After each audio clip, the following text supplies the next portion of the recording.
Professor Emmons, what if a youth minister today is watching this and saying, I would love to go deeper? What kind of resources would you point them to?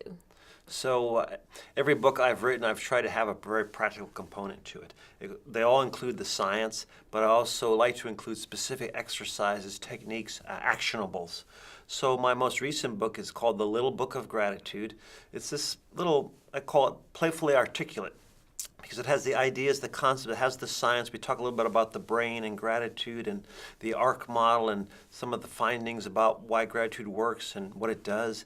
But it's also very much action oriented. There are over 30 specific exercises and activities that you can engage in, either with other people or by yourself. You could do it in part of a group or do it in dyads.